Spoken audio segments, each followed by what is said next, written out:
The first tap of a conductor's wand. The first rivet in a mile-high tower.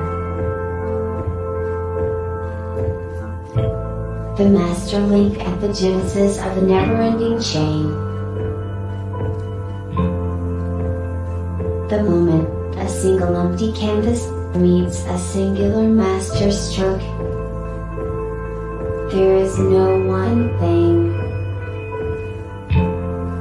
Because now, there are many. Because soon, there will be more. Because one is ever the beginning. Like the first link in an infinite chain, or the first rivet in the tallest skyscraper. The master stroke is found in the masterpiece. What will you begin?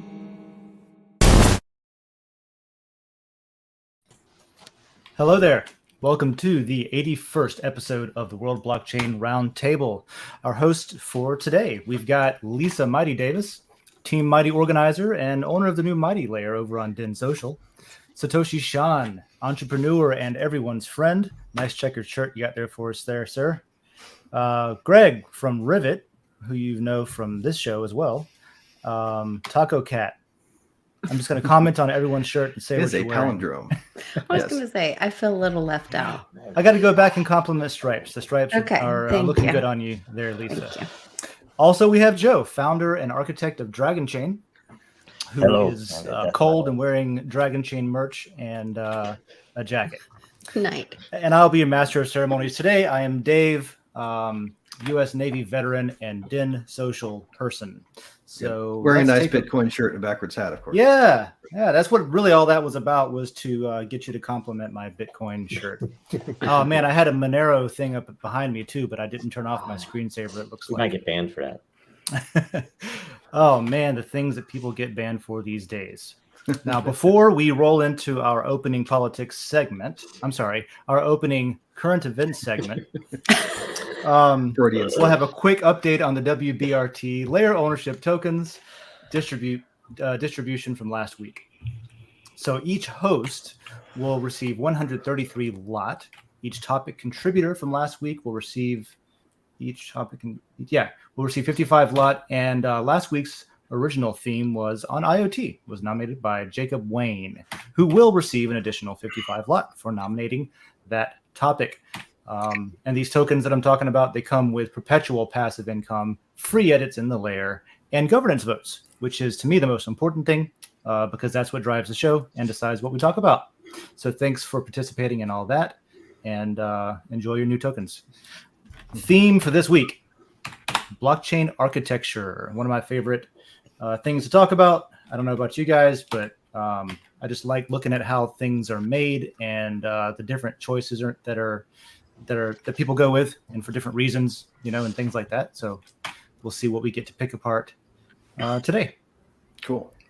Okay, there's the intro. About current events, what are we thinking? What do we want to talk about? There's so much going on. It's like Something just big reach out has to be anywhere happening because they're covering it all up with Brittany Griner drama. So something else must be happening that's more significant to us, I would guess. So much. Absolutely. Yeah. Well, there's always the discovery of what's his name, the guy.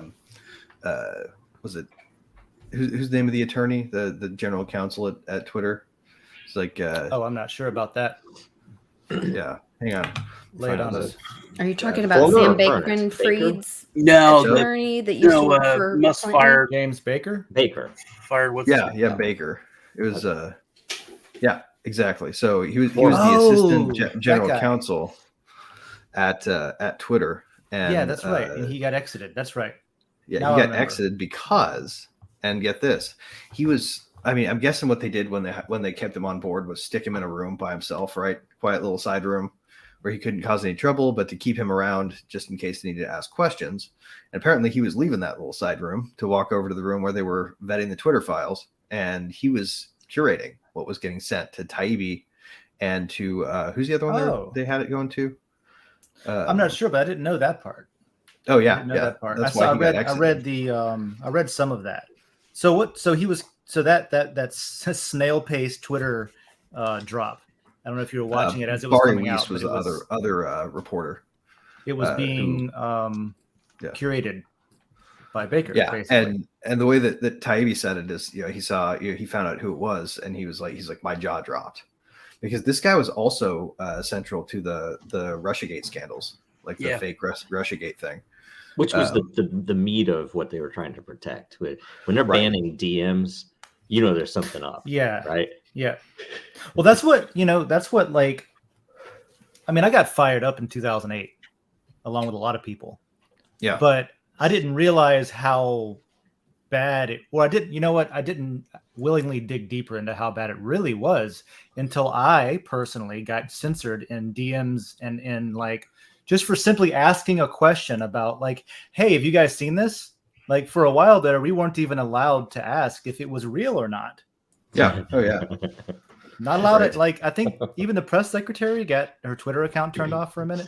Like it was nuts, and that was it's weird. It's like this. It's probably related to the Streisand effect or something. But when you do something like that, and you show your hand or you operate something so overtly like that, it makes a lot of people who maybe wouldn't have paid attention start paying attention. Yep. I think that goes back to what Joe was saying before we got started about when he used to go watch Trump's posts on Reddit, and you could vote it up, and it would take it right back down. Watching the manipulation. It was really hilarious. And when it's in your face like that, it's a little jarring to think like, oh, I thought we lived in America. Yep. Yeah. But like, I personally, I don't know about you guys, but I was actively in different Telegram channels at the time, trying to have a conversation outside of Twitter with what was going on Twitter. And sharing that story was something that I read that you couldn't get away with without getting banned. So, as soon as I saw the story, I was off on Telegram talking about it, but it inevitably suppressed. Right. Yeah. Even if the Streisand effect was in play, it inevitably suppressed knowledge of it. Definitely. Because a lot of people didn't see it because it wasn't on in the mainstream press at all. So a normal person who's, listening to the radio on the way to work or something wouldn't have heard about it. The other one, there was a week or at least a few days during 1 week where you would get your account on Twitter would get suspended if you posted an NPC meme.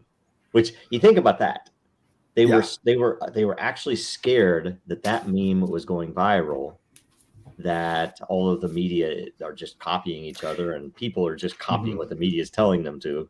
Isn't it weird? I remember in the beginning when it was obvious to me where everything was going. They were banning Twitter accounts because if you posted a learn to code.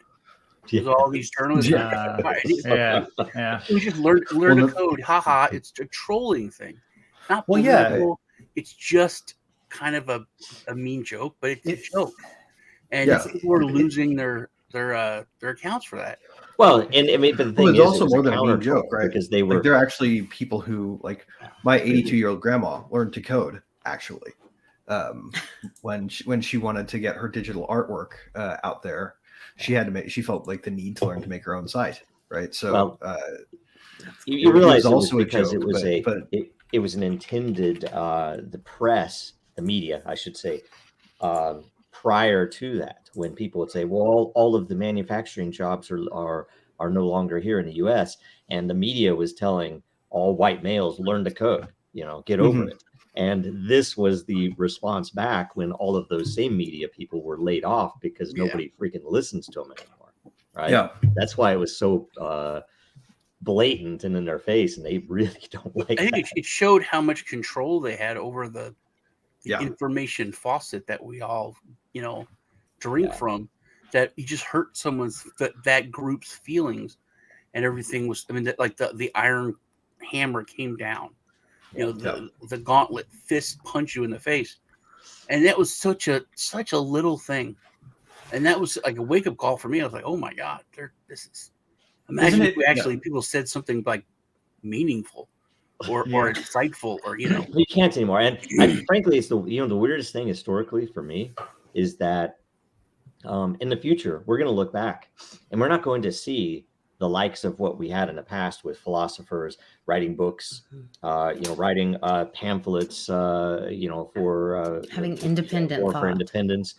It is literally going to be memes, because that is the only way that you can cut through all the bullshit censorship, and you can actually, because it's funny, it just cuts right through, and it's like, oh, I get that, it's funny, and and it true. also hits on the highest level of. So if you look at the way that the human mind works, right, the highest level cognitive capabilities that we have as human beings are our sense of irony and our sense of humor. Right. That's something that is going to be, when you finally train AI to understand it and you would actually be able to censor it based on that, you're going to already have like the singularity happening, because if you train a computer to understand irony, then you've trained a computer to think at the highest levels of human capacity. Yeah.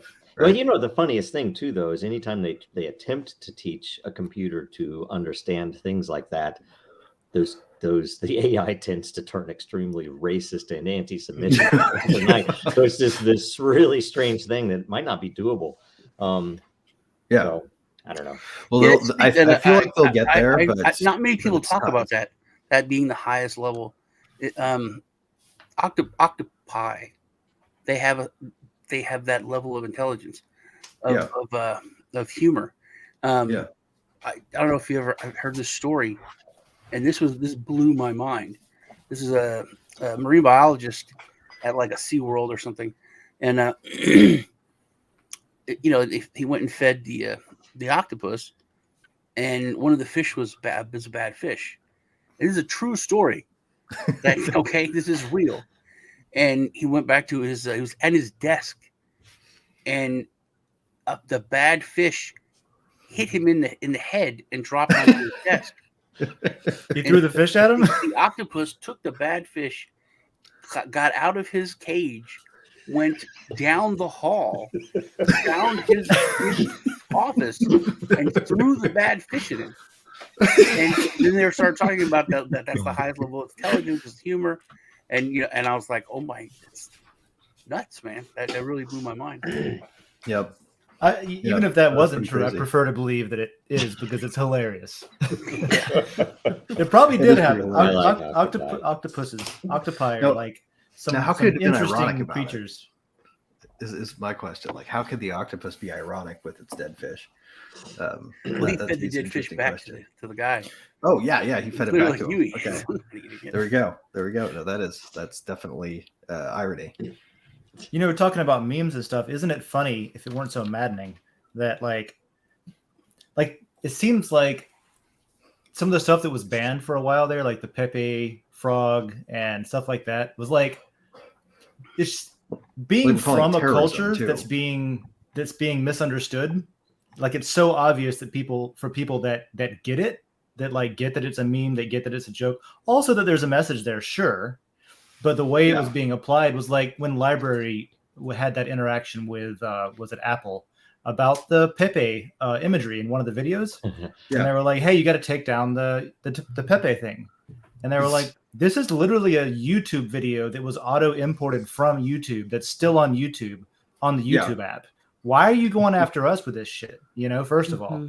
But second of all, it's a fucking cartoon frog, people. Exactly. And or were meant ironically, right? In 90% of the time that you see it, you're seeing somebody making a tongue-in-cheek joke. And it's interesting too. Like, you even saw like all the people hating on the bored apes and the grandpa apes and whatever else, right? Which I think are hysterical. A lot of those art projects were put out there kind of tongue-in-cheek, right? Like, yes, it's bad art. We know that's kind of the joke. And people who wanted to critique it were just refusing to see the irony, which made it more ironic. Yeah, part of me just wants to say, like, people, if you're gonna like censor stuff, like, do it right and understand what you're doing.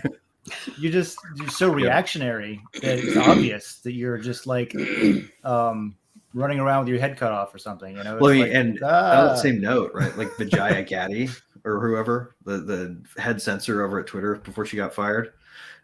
She was talking about, apparently on an interview, the removal of Babylon Bee, and And they were talking about how that kind of satire wasn't funny and was dangerous somehow. It's like dangerous. Yeah. Okay. I would say I don't, and it is it results in a Streisand effect, but I still have yet to see a case historically, and I'm probably missing something where censorship wasn't applied to something that was actually untrue. That's right? a really you said that, and that was very profound. It's a profound thing you thought up there. I mean, it's like, and I think that should be our key. That if something is being censored, then it's a either high probability, true or has a high probability of being true, and we should look at it because why else would they be censoring it? There'd be no reason. Oh yeah, because they didn't censor their own misinformation, right? Like we now know. I used to tell my kids that if somebody was like picking on you, like he said that I was a wimp, or he said that I was stupid, and I was like, well, what if he said you were a truck? And they're like, that's dumb. Are you a truck? Yeah. No, would you care if he called you a truck? No, that's dumb. Right. Like, are you a wimp? Are you whatever? It's like, no, it's the same thing, man. If someone called me a truck, I'd take it as a compliment. If you're worried about it, you're making a big deal out of it. It's just if it was blatantly not true, you wouldn't care. So yeah. Oh yeah. I mean, what was the other really interesting one to me was how they were censoring all of the misinformation. And all of the stuff that they were putting out is now completely proven to be true. Like we know for a fact that that even the really advanced, medical grade life vests were not supposed to be or are not effective at preventing dryland drowning. Right? But there are people saying it says right here on the box that it's not. It says here on the box of the life vest, it says it doesn't work. Right. Even the N95 life vests now, though, have been proven to be ineffective. Whenever, it's so frustrating. Well, when you say, here's this 100% proof, and they just get the glass-eyed and go, yeah, but yeah, But that goes back to the, where's your link? Where's the... We won't, when you said, Joe, earlier, they're going to look back and we're going to just see memes, and there won't be these Aristotle and these great minds and thoughts, because no one's allowed to be validated in their independent thought without backing it up with a link. But then now we're learning we can't trust where these links are coming from. Yep. So like show me your source. Oh, that's from mainstream media, which we know is controlled by the CIA and is a narrative put out by our government to mislead us. So ultimately there is no truth. Well, I mean, and you guys remember, everybody remembers Aaron Schwartz, right? Like what he was trying to do was to get academic articles out from behind paywalls so that everybody could access them. Yeah, specifically the publicly funded ones at the very least. Yeah, which is like 95% of them, right? And you have stuff going as far back as the Enlightenment, still censored behind or still hidden behind a paywall. Where you could, if you wanted to download and read like a paper by Galileo, you might have to pay $50. Yes. And people can't access those. So you have these people sharing even links to just the abstracts of these articles, because you can access the abstracts for free. And that's then the expert class would come back with access to the papers, of course, and pick apart the papers at a fine level of detail as a way to say, oh, look, you're wrong. This paper's bad. But nobody could have a counter argument because you weren't allowed to access that without having to pay through the nose. Sounds like the Bible. And by the way, you think about it, is the reason, I mean, one of the big, if you look into some of that most studies are not peer reviewed now, because tests aren't, everything else, because none of it's public. So unless you are in that class, you're not going to, so it's like their own damn problem. And they could just open source the damn papers, and they might get some peer review. It's freaking stupid. Yep. Well, I mean, and the cool thing though too, a lot of people don't know about, right, is Sci-Hub. And if you don't know about Sci-Hub, you should check it out. Sci-Hub.se. Anytime you go on a journal page and you look for the citation details, look for the DOI number, and if you copy and paste that into Sci-Hub, it will unlock most papers for you. That's a pro tip. You can access these papers for the most part. They don't That's have pretty good everything tip, thanks. post 2022, but everything 2021 and back for the most part you can get. I've been thinking about the meme thing. Really kind of hit me because this week I've been thinking about how, I'm very negative. I'm very realist on where we're headed. Well, if you're realist and we're headed somewhere negative, then I guess right. by default, that's a good way to put it. Now, like with the elections, everyone, it's going to be this, it's going to do this. You have Carrie Lake, who has sold out in a little state, with a low population, sells out arenas, has a social media presence in hundreds of thousands. When the other person can't get 100 people in a room and has like a tenth of the numbers and loses. So a lot of things that just don't make common sense. But what I was interested in this week is, and I've talked about this with Lisa, I think I've mentioned it here, how it seems like the real guardians of free speech, the champions, the people that we look at are the comedians now. But like serious, like Rogan, like Russell Brand, Jim Brewer, all these people have the biggest platforms, and they're not really just telling jokes anymore. They're actually champions. Rob Schneider. Do you think that is because they're able to go a little bit farther under the guise of art? No, well, kind of. I think the reason it's is also because they had previous access to and not even under the guise. It is art. That we're in this crucible, and we're heading towards a very bad place. That's historically always been the same place in every empire that's fallen. We're right on track. Everything's textbook. Our art, our sexual proclivities, gender bending, everything is the same as Greek, Roman. We don't have gluttony yet, which I'm looking forward to personally. Proper Roman style gluttony. McDonald's exists. No, that's not the same thing. When McDonald's adds a purge room where McDonald's employees massage you and help you vomit. I see what you're saying. Yeah, that's when we get right to the edge. I think we're headed for that. That'll just be a form of kink. What was the future on kink? It's everything's fine. Gluttony bot or no? Comedians throughout time, I think, have been the champions or the guardians of free speech. It just wasn't as blatant as it is now. That's where they were allowed to say anything. Yeah, jesters could say whatever about the king, and it was, make fun of the king into his face. Right, and you knew the king was going down if you ever had the jester executed, because the jester was usually saying stuff that the court was afraid to say. Right. That's very true. So then, if we're repeating cycles in history, the question that I would like to pose that's related to today's topic is how do we leverage what we have now that we didn't have then to not continue the same pattern over and over and over again? What can save us this time, and how can we use this technology to not be victim to the same outcome? Gratitude to guys like Elon Musk, right? Like, we need to see more people behaving like that. Yes, willing to step forward and put their own reputations on the line, in order to fight back. Yeah.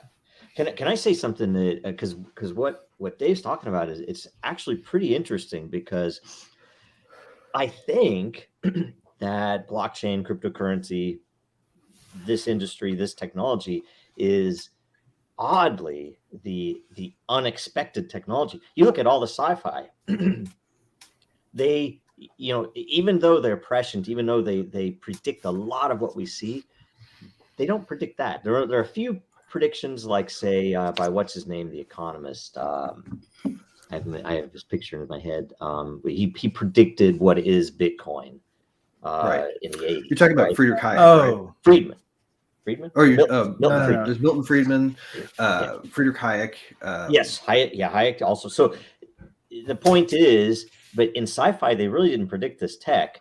And all of these cases with Orwell, I mean, blockchain can directly protect us against what Orwell predicted, what Huxley predicted, what a lot of these guys that, on the negative side of sci-fi predicted. Well, I mean, that's what I think about. People start to use Dragon Chain Eternal, right, on Twitter to preserve things, and that kind of thing is heartening. Well, that's what kind of scared me for a while. There was some of the things predicted in 1984. For example, were made easier by the centralization of data and how we've gone to electronic textbooks and things like that, where in Orwell's vision, the Ministry of Truth had to collect physically and destroy books and then reissue new versions of them, right? To control the narrative. The memory hole was a place for literally burning pieces of paper. And so one of the things that was like until Bitcoin came along, one of the things that was concerning to me was like how much easier that was made by electronic distribution of the written word. There's a scary part of 1984 that people don't really talk about. The main character, Winston, what was his job? It literally is getting the memory hole and stuff. I don't remember. It was his job to erase history. It's been a while. Was it? And what we see today, right now, is somebody like Elon can take over Twitter and rescue things from the memory hole, right? But the 1984 situation was like the guy working on the memory hole couldn't even rebel. The reason for the story, what caused everything, when the government had a fake pandemic. Oh, right. Yeah. The same thing that was. And then started the lockdown and took over. Yeah. Well, you can think about it. Too. My computer, I have a supercomputer now. Hasn't ever crashed. Ever. When I used to get knocked off before, I had a crappy computer. I have a supercomputer now. Never crashed. When I was talking about this stuff, it crashed. That's very weird. Bro. I was saying. Well, can I tell you something too? I hadn't thought about this much, but imagine this: a person, let's call him Winston, lives in a small dorky apartment in San Francisco. Has a big screen in their living room. Is kind of solo. They're kind of a loner. They don't have many friends or anything. They go to work every morning in this place called Twitter. There's a big blue bird up there, and they literally sit there. They're probably in the legal or whatever the safety and information department is called. It's outsourced from what would have been Big Brother, and they literally were deleting fucking tweets and pointing out people that should be watched. That was their job. Watching them. That was literally their freaking job. Have you guys seen the Leonardo DiCaprio Romeo and Juliet film where they have it's a classic. I would love to see 1984 given a similar treatment with modernization on the same story, just like Joe was rolling out just now. You could do that. You could, totally, and it would be super interesting to draw the parallels and to say like, no, this is literally not even just conceptually. It's like literally, actually, that's just independent. What's happening. Maybe if we created an independent film company, that could happen. That would be pretty. Brilliant. Throw it on Kickstarter. Yeah. There's a free idea for anybody who wants to go in and make it. Go for it. Watching. I remember Jacob Wayne has all the equipment to do it, right? I love it. You could actually just cut actual really things. Cool sci-fi movie because I like sci-fi and all that, but then now you got to go watch old movies. Even Porky's, just watch it as an adult. Porky's was. That was being rated. Was that rated R or was it rated PG-13? It was R. That's why. It was R. I watched it for the boobs, and much about like racism and so many other like really deep things and fighting against it, inequality. And there's like, and it was Porky's, but That was what I was talking about earlier. That comedians have always been the guardians of free speech because they've always been the ones that are allowed to pushing the envelope and all these other things. And I think that journalists have always been guardians of the truth.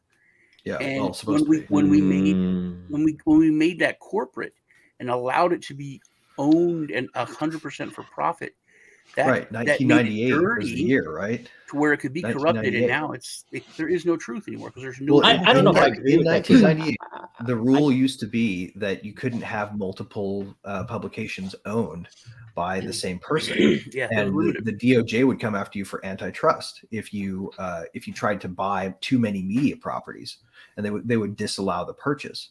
This stopped in 1998. The new precedent was set, and after that, you started having a consolidation to where like the same guy who was on the board at Nike could own CNBC and MSNBC or whatever, right? Like I will tell you, looking back, even under Reagan, let alone anyone else, that the media wasn't telling us the truth. It was still spoon-fed. We just didn't have an alternative outlet.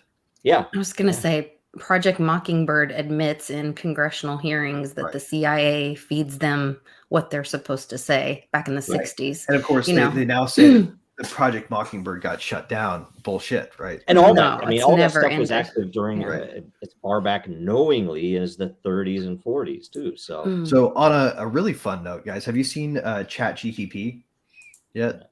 It's the latest chatbot. I asked it the other day. Get this. I asked the prompt. I said, "Explain free speech in the style of a person who is afraid of what happens when people have an inalienable right to it." You want to know what it responded? It said, "Free speech is the idea that everyone has the right to express their thoughts and opinions without fear of punishment or reprisal. However, as a person who is afraid of what can happen when people have this inalienable right, I must admit that I'm concerned about the potential consequences of allowing everyone to speak freely. For example, if people are allowed to say whatever they want, they might use their words to hurt or harm others. This could lead to an increase in bullying, harassment, and other forms of abuse, which could have serious negative effects on the individuals and society as a whole. Additionally, free speech could be used to spread misinformation or propaganda, which could lead to confusion, distrust, and even violence. Overall, while free speech is an important principle, it must be balanced with the need to protect individuals and society from harm." Sound familiar? Yeah. This freaking AI just came up with the exact same line. Can I tell you something else? You know what else is very interesting that we probably cannot go into depth here on, but that those very bots, and even the bots that just produce pictures, pretty, stupid, silly pictures that are very interesting, that how it comes up with something, are themselves censored. They have restrictions built into them so that people can't make them say certain things that would, that would be. And GTP chat they're is in a programmed research phase. by somebody. Yeah. Or chat GTP is in a research phase right now, so they have a disclaimer on the front that this thing might be made to say, quote, harmful things. So that's interesting. The funniest thing is when those chatbots start yelling that there's a fire in a crowded theater. That's going to be the funny part to me. So I hadn't thought of it that way, Joe, but yeah, it's like proactive censorship, where instead of having to be reactionary to it, who believes there's no fire, you create a system where it just can't produce things that have to be censored. That's interesting. Yeah, the thing that bothers me about that line, though, if you're a realist and you can see where things are going, and there was good intentions years and years ago, no bullying, anti-bullying, the whole I think it was Crowder, not what Crowder show. Do you think that's really what anti-bullying's original intention was? No, it was always just to be able to manipulate you later with political correctness and censorship. It was always meant to be that. Right. The thing, words. You think that's a good thing to have people softer? Said what the AI said, when you said that if people are allowed to say what they want, it could harm or hurt. Yep. We need to get back to the idea that sticks and stones will our bones, right? But words can never hurt me. Instantly. Yeah. Instantly what came into my head, because that's what I was taught. I'm like this old, it's like armor. Yeah. Did you ever watch Flash Gordon? The epic. Gotta have thick skin if you want to talk Flash in public. Gordon? Which Flash Gordon? The Flash Gordon. The 80s? The Sam 80s Jones. one? Yeah, of course. Yeah. Remember when they tried to mess with to erase Zarkov's head, his brain? And he was talking about how just like a song from the Beatles and all of these things, they armored his brain to where that their ray couldn't erase his mind. Literally the second you said that, instantly it was like a defense mechanism that came right to the front of my head. Sticks and stones will break my bones, and names will never hurt me. As soon as you said they could say whatever they want, they could harm or hurt someone. So I think that whole time, for the past, years and years, and it's paved with good intentions, because so many people are like, oh yes, gotta stop the bullying. And I have this friend of mine who's gay, super gay. He was a cheerleader in high school, which of course he wasn't allowed to be gay, but he's weird because he hates like drag queens. He always talks crap about all these, gay pride and stuff. And I'm like, Shane, you can't talk. In a way, drag queen. This is a long time ago. This is like years and years ago. I was like, dude, the gay Gestapo is going to come and take away your gay card. And he's like, I don't care. And he's like, he used to like yell at people who would, like they would, be like drag queens and dress up all, girly. He's like, I'm gay. I like dudes. This is my boyfriend. He looks like a man. That's what gay is. Why are you trying to look like a woman and you're attracted to this woman? That's not gay. You're just adding a penis to a woman. He's like, y'all are weird. And he always said, because it was just like beginning of the, super anti-bullying thing. And he was like, no, man, you got to bully kids. And I'm like, Shane, you're so weird. No, you can't bully kids. It's bad bullying. And he's like, no, man, if you stop, a basic bullying, little bullying, I'm not talking about beating a kid up, but like that makes kids, tougher, and they learn to defend themselves. They learn to stand up for themselves, and they learn, you learn basic societal skills. You learn to tolerate other points of view. And you also but learn, instead, video games now are offering little boys girl skins to put on. Now, in fairness, I do they typically can run around play as women in video games for fun. I do too. I think it's more interesting to watch a badass woman beat somebody up with a sword. But I do too every now and then. I will say we got to get on the out of the. Real quick, though, I did want to touch on one more thing, if you guys don't mind. The fire in a crowded theater thing. You can't ever do that, and the theater stops you. That's not a good justification for government censorship. Right. The theater will throw you out. Like, why do we need the government back in? Yeah. Yep. That's free market there, isn't it? I just wanted to, for anybody who was listening to what Sean was just saying and had an uneasy, weird feeling about it, because it's an awkward conversation. I just wanted to say that I grew up as a redneck, and then I lived like 7 years when I was in the Navy with gay roommates. And so in my experience, I've never heard anybody like as judgmental towards gay people as other gay people and rednecks. Like those are typically the demographics that talk the most shit about gay people. And I would say that, ironically enough, gay people do probably talk more shit about gay people than straight people. So Sean wasn't being misleading there at all. That's right. That's pretty typical in that community. Similar to the people that are allowed to use the N-word, right? Like you're not allowed to use it if you're a white guy, but you're perfectly allowed to use it if you're a black guy.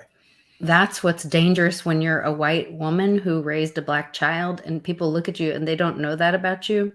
Yeah. And you've experienced, racism and watched it happen with your daughter or experienced it at you in different cultures, in many different situations from lots of different sides and lots of different colors of people directed at me. But then I don't have my daughter with me anymore. And anyway, and I'll say something that I experienced and it's like, you're not allowed to talk like that. You're not allowed to have that experience because I'm not black. And I was like, oh no, I had that shared experience raising my child. That cultural appropriation is not a thing. So, it's not real. Agreed.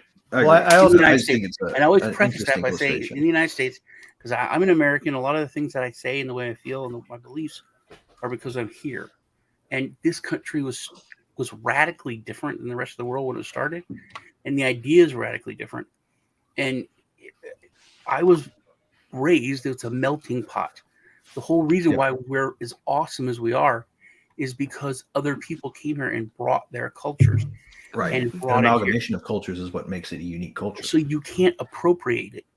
It's part of our culture is that. Our culture is not an appropriation, but a coming together of cultures. it's people don't separate it. They don't come here and say, hey, we're this way and you stay that way. No, Right. We all came to, that's why we were as awesome as we were. And having grown up in Europe, it's just something that really strikes me. About it. Is that and appreciating all of the differences and all of the things together and being more together instead of dividing each other and saying, well, I'm more than, you have to be less than for me to be more. It requires, though, the how do I say, the racial or other diversity is meaningless if you don't have diversity of ideas. If you can't actually express the ideas that these other cultures might bring, then it's pointless to have the other cultures. That's back to the censorship. I was watching this new TV show. It's hilarious. It's like Pitch Perfect, the movie, but it's this TV show with Fula, who's hilarious. And then anyway, this guy goes over to Berlin and he's like sitting there. It's like the comedy, and he goes in. It's this the office really old and like it's kind of falling apart. He was like, wow, this office is really old. He goes, oh, yeah, it's like 500 years old. He said, this office is old. Must be like 50 years old. Oh, it's like, 500 years old. And that's a real thing. Like, you could live in an apartment that's 500 years old in Europe. It's not that weird. I went, growing up in Europe, you go places that are 1,000 years old, and we don't have that here. We don't fathom that. This gets into blockchain, though. The depth of our country. No, but the depth of our buildings have been removed from America on purpose. But the depth of our history, Lisa, can only go back a couple hundred years. But that's because they've been purposefully removed. No, it's to hide history from us. No, that's when it started. It's not when it started. There were people here before what was recorded. It's just been removed before 1776. Yes. Regardless of the reason. 1776. There was regardless of the reason. There was the United States of America. I think the point Sean was making was that today you don't see that today. You can't walk into a place today in the USA. Right, but what I'm saying is this is where blockchain can fix this, because the reason that there's not those buildings here is because they were purposefully removed, and there's archaeologists that have now tried to prove that, have proven some of it. Some of it was preserved underground and have found it.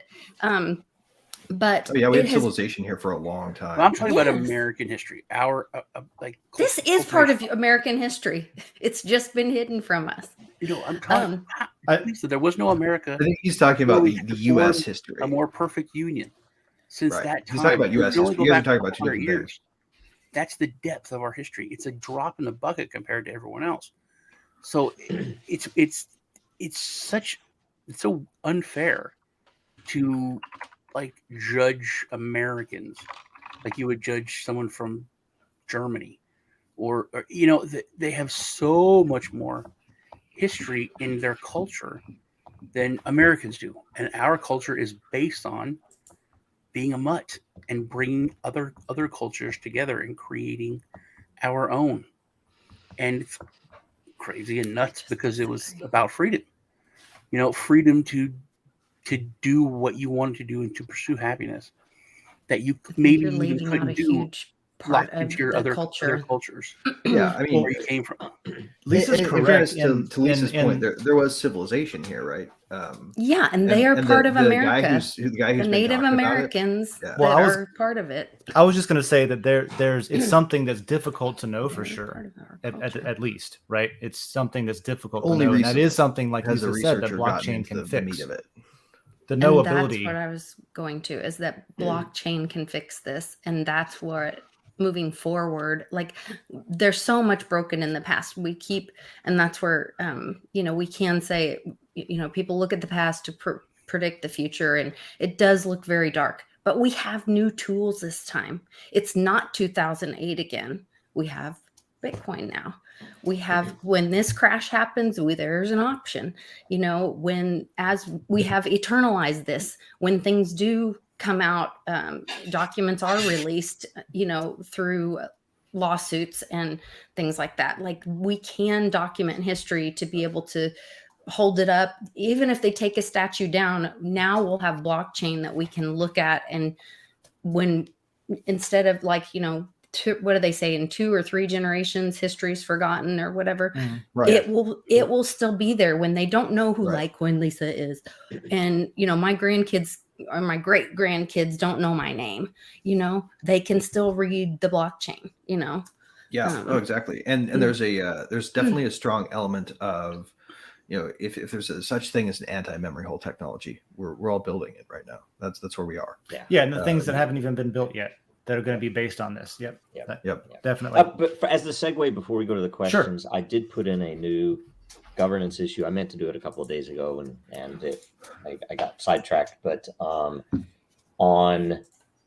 we should allow, and I think it's a proposal, to allow people to ask questions or provide topics which are outside of the current episode's theme, since it would be a roundtable. Somebody could come. It's like, hey, we're going to talk about this, but they might come and say, hey, while we're here, can you answer this question? Because I really want to know this thing about it. But it has to be about blockchain, right? Okay. So the basics are still like it's on. It isn't like where we sometimes go with current events, which is, you know, But so blockchain still, but outside of the specific. Okay, cool. So go vote. I would be for it. You know what? I'm gonna vote right now.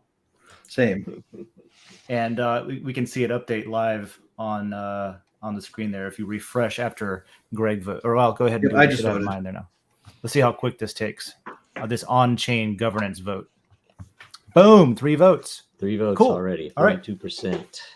So go vote. I didn't mean to influence anybody else's vote. I am, by the way, still what I was upset voting for, that but Greg you can see anyway. Greg has more roundtable lot than me. Good. Oh yeah, I didn't even check. Well, I always try to drive your show lengths over, Joe. I'm both upset and proud of that. Yeah. How much does Jacob Wayne have? Yes, that's a good question. Jacob Wayne's like a... Well, cool. We got a little demo out of it too. So Nice. Anyway, the reason I dug back into that last part of what we were talking about was that it is ultimately related to censorship, which is sort of what we were talking about with current events. And that in itself is something that, depending on how you architect a blockchain, you could help resolve in a fair, equitable, meaningful, realistic sort of way, right? So with that, let's jump into the questions. So we're talking about blockchain architecture. And this is our first questions from Jacob Wayne. And Jacob Wayne asks about white papers. Cool. I love white papers. Good topic. Man, maybe that's what I should start doing in my off days for Coffee with Den, is just having a, hey, let's read this white paper today, and just tear it apart or like constructively criticize it or find the merits of the design. Audiobook, read it into the record, and then talk about it. Does anybody know the history of white paper or how that got started? Was it originally like a business plan? It's always been kind of like before Bitcoin even. White paper's been part of right? tech for a long time. Scientific. Back to the early days of some of the early protocol improvement proposals that happened for just like the internet protocol. So it is specific to coding or computer stuff, not just like business plans scientific. Scientific. It's more, it's more a scientific research. And the white designation was public access. White meant it's open. Yep. So, good information. With that, is a white paper the most efficient way to put a blockchain's architecture into words and images? Is it or is it something that you can't truly express on paper or place, or as an ever-changing ecosystem of ideas to put into digital reality? So I think what Jacob Wayne is asking is there a better way to do it than a white paper, or is a white paper sufficient to articulate the design of a blockchain thoroughly? I think that it is, because it's sort of meant to be like you can write to it, you can design to the white paper. Yeah. I mean, and then you have like really interesting examples of it, like the Cult DAO manifesto is a white paper, right? If you read through it, it starts off with this intro that is florid in its language, right? That sort of takes a play on the V for Vendetta speech, right? Yeah, the classic one. But I've heard that one. But it nonetheless still details the protocol in plain language. And I think that's really the important thing. It's not necessarily so much the format of white paper, but it's the plain language detailing of how a thing should work. Right. Like if you read Din's white paper, you can get an idea of like how it works under the hood, even though, for example, Din is one of the goals is to make it really like sort of hide the blockchain stuff to an extent, to where that's not such an on the nose feature of what Din is. But if you want to dig into how the guts of it internally really work, even to the point where you can go write your own Din based on that, you can read the white paper and see exactly how it works, and then how it's envisioned, and how it will without reading the code. Essentially, without reading the code, right? It's a plain language written interpretation of the way the code should work. You know, and the idea that it needs to be a paper, right? That it needs to fit on n number of 8.5 by 11 sheets isn't necessarily something we need to hang on to. But the idea itself of the white paper is something that I can't conceptualize how one might explain something at a high level for general audiences in a different way. And I would say I think as most things are, it's maybe a video.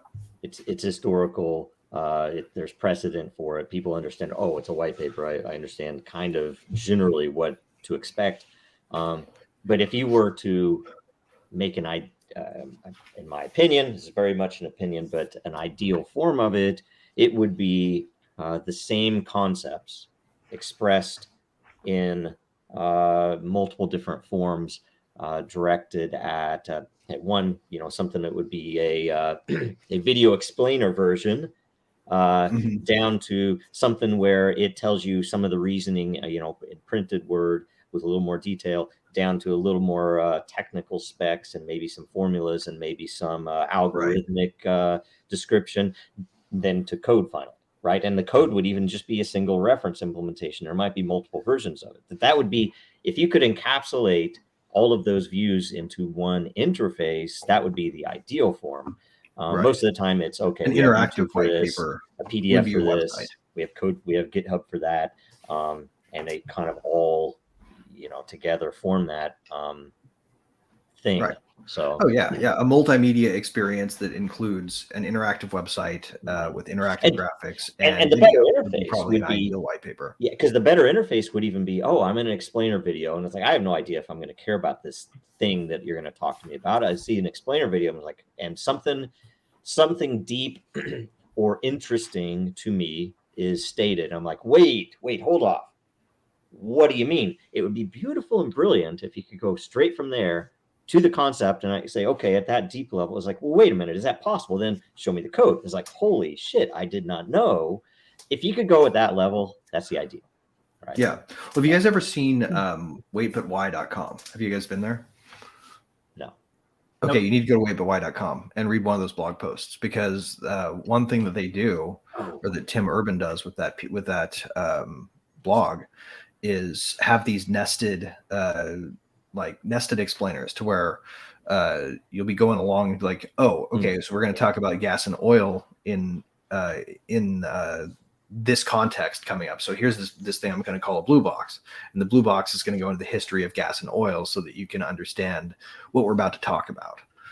Providing like additional context to bring people into the conversation, I think might be the next phase of white paper, where you really get into the weeds of the problem you're solving in separate contexts. Something, and this is a little abstract, but something that's very similar is, if you've ever read Humane Interface, and I just looked it up because I couldn't remember his name. Jeff Raskin, the guy who wrote the original Mac interface stuff, that designed all that. It's his ideal interface that he describes in the end, that I don't think anyone's ever built, is that you essentially have a computer screen with interface stuff. Here's a button. And instead of having a hover or some other inefficient technique to tell me what the hell does this mean when it says click me, that you would zoom in on the button. And although at the primary level, I don't see it, but if I zoom in, I can actually get a new interface that is in more depth. And I can even zoom in again. And it's super interesting. Well, and what I see as interesting too is like what happens with something like Chat GTP, right, where it can write code. What if you ask a question and it responds by rendering an interface? You know, yes, like that's you funny. could get to some really interesting stuff with that. Something hilarious there. Sorry, this may be a tangent. There was the post on 4chan about that it is, holy crap, I went there, it generated this code, it's working code, it was it was interface code, and everybody proceeded to trash talk its coding. It was hilarious. Everybody was like, yeah, but that's out of date. That's, you know, it's ugly code. Right. It's hilarious. No, it would be interesting to see if it breaks if you try to get it to deal with like NPM inconsistencies. Yes, because those are a nightmare. Like package inconsistencies would just be a circus to watch it deal with. And I assume did the chat did the how do I AI fix NPM? run? It just crashes. Well, did the AI run like a monkey click AI to test this interface to see if it breaks anywhere? Right. Anyway, It just loads up an instance of eelslap.com and you Hey, I want to try something that I think it would tie Jacob Wayne's question in with the topic. And I know others might have a short answer on this too, but I know at least Joe does because I've heard him say it before. Talking about white papers, and Joe, you are a blockchain architect. What is it about? What is it about, for example, like the Bitcoin white paper and the Ethereum white paper, right? Let's just take those two conceptually. Can you tell us something that you think is interestingly different between the two architectures, and maybe why it was done one way or the other, or at least what you find interesting about the differences in those two systems, how they're designed? I don't know if anybody else wants to say something first, but that's something. It's super interesting, but it's pretty simple. At least, and this is my take on it, which it is very focused and directed based upon what I was doing at the time. That the beauty of the Bitcoin white paper and the architecture was that all of the components of it were pre-existing and well known, like well understood. And the magic of it is a relatively simple assembly of advanced single concepts to build something that had never been done before, something very powerful, never been done before. That's what Bitcoin is.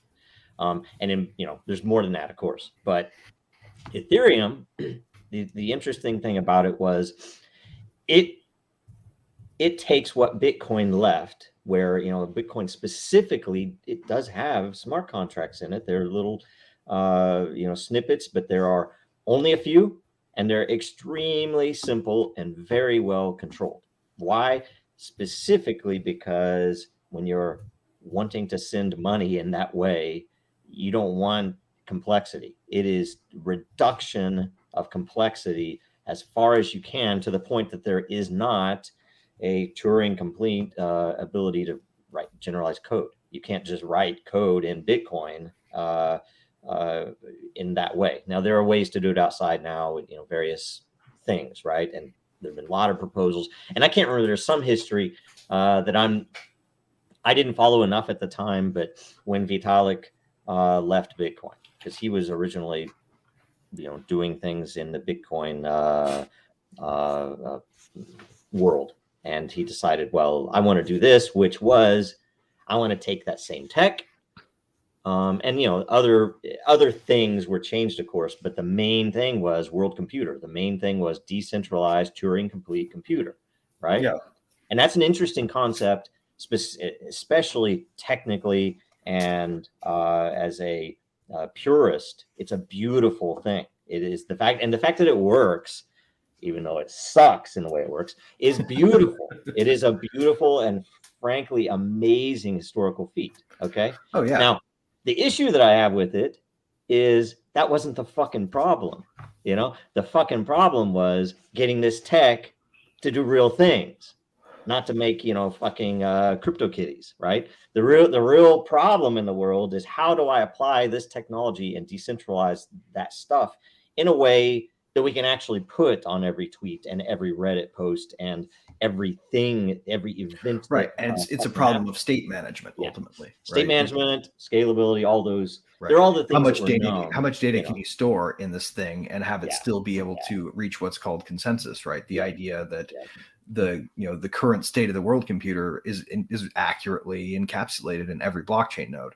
It's actually a big part of the problem that Rivet was designed to help manage, because like when we first started, we did this we used this technology that came from the 70s for coordinating different instances of databases, which is sort of the biggest problem of blockchain nodes, right?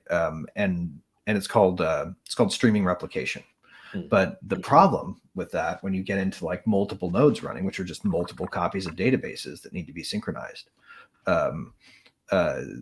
was this sort of latency that you get between, and when I say latency, just for people who don't know, I mean like the time it takes to update all the different databases to be the same. And the challenge that we ran into was because things are spreading out across a peer-to-peer network. Like if my node is connected to Joe's node, but there are like 15 nodes all the way to Dave's node, then if I ask a question at the blockchain generally, and it brings back the latest block number from my node, then the next question to ask, okay, give me the balance at latest block number. And that hasn't propagated over to Dave's node. It's going to return the latest block number's balance of an account before it reaches, or before it knows of the latest block that Joe and my node already have, right? There's this sort of gap in time that needs to happen for a peer-to-peer network to update itself. And that was one of the first engineering challenges we had to come up with an answer to in order for our streaming replication system to work. We ultimately solved it, but it was sort of a new challenge to implement an old piece of technology. And that's sort of been the biggest challenge I think the blockchains have faced architecturally, is how to use the history of computing and everything that people have solved in order to make it work to this point to work in the new way that blockchains need them to. And that tends to encompass a lot of people's engineering challenges. And I'll tell you, one of the failings of the blockchain world, in my opinion, as much of the rest of the world, is that might be closed minds. I don't know what it is. But so often we see the reinvention of things that have been solved before, because people ignore anything that isn't created by the cult leader, right? I mean, if it's not created by whoever the fuck God is now in the crypto world, then it gets ignored. Which is something that we Right. were specifically, that Bitcoin was specifically designed to get away from. That's why It's Satoshi sort of like, disappeared, right? Yeah. Anyway. Interesting. Greg, you were going off on a technical description of a problem, and I was wondering if we could maybe get into the weeds a little bit further on that, since we're sure. there. If it's not proprietary to Rivet, would you mind? Oh, no, not at all. How did you solve Everything that? we do is open source, Did so. you just geographically distribute different nodes? So they Okay, so we started off and we had a latency of like 3 seconds when within the different, because we had to run multiple nodes in order to achieve the uptime we wanted to achieve, right? So the problem was, how do we make sure that node number 1 and node number 2 were in sync before we pulled that information into our Kafka instance and piped it to our replica nodes, because our replica nodes were getting out of sync information, right? And we solved that by making sure that we peered them to one another. And that reduced the latency down to like 15 milliseconds, which, you could still hypothetically get 2 queries in a row hit us that managed to break that. But it's such an outside edge case that anybody building their code with a decent failover, like when they get an error, they try again, that it'll not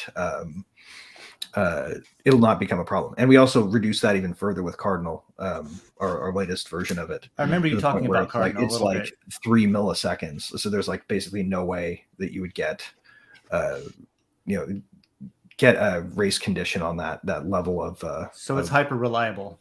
Yeah, it's hyper coordinated. So there's just a very low latency between different nodes that come into our system. And also, Cardinal's just really good at taking in the data in a way that that prevents that from ever being a problem. So, cool. And that I can't even actually understand the level of technical that Austin got into there. So I could. No, that's great. I appreciate you diving further into that. A little further, but yeah. There's also because I had to look it up. I couldn't remember, but Postgres has something called MVCC that's multi-version currency control that it helps with synchronization between databases and even some things inside the same database. There's some really cool, interesting stuff that predates blockchain that I don't know, but whatever. There's some interesting things about it. So. Well, the cool thing now is that we've got that, and it's out in open source land, right? Nobody has to solve that problem again, and that's one of the really powerful things about open source. That's cool stuff. Is once somebody solves a big problem, that it's permanently solved as long as people are using the age-old scientific advancement notion of standing on the shoulders, right? As long as you make sure to stand on the shoulders of the people who came before you, then you'll always be solving the problems they already solved without even having to think about them. There's shoulders that want to be stood upon. Yeah, exactly. And that's why open source is powerful, right? Because it doesn't just say you can, it says you ought to. A best practice is to use other open source solutions before writing your own. I remember my first experience with white papers, just to hit back on this question as we go through probably to the next one in a minute. My first experience with white papers, it wasn't really white papers. I was a Tomahawk cruise missile guy in the Navy. Mm-hmm. And, you can imagine you find things to entertain yourself with until you run out of them when you're floating around in the ocean for months at a time. And what we ended up resorting to was we couldn't entertain ourselves on watch with reading books and stuff, but we could always study the technical documentation or the pubs or stuff like that, So we would have these pubs that were really it was that fucking thick, hundreds and hundreds of pages. And we would have just a book on you check it out from the Combat Systems Information Center or whatever. Right. Get the pub on how does Tomahawk work? Well, there's a lot in that, Here's the book. And it's literally, it was kind of like reading an extended white paper on exactly how every single thing works. And you could dig in to this one cabinet, this one drawer holds this hardware. How does that shit work? And you flip into it and you have pages that unfold 3 times, and things like that. It's super cool. So is that the same as the manual at the beginning of the new Top Gun movie where he pulls out the manual for the F-18 and I'll admit I haven't seen it. It says by the way, you need to watch it. It's fantastic. Yeah. That's probably exactly what he's doing. You guys know this end to end. It's this big thick binder. Yeah.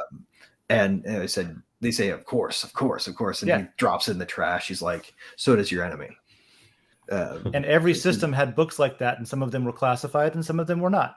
You know what I mean? Some of them had the real answer in them, and then you were also told what answer to give if somebody asked you a question to that, or an answer to that question. Right. But anyway, that was kind of my intro to how to read a white paper.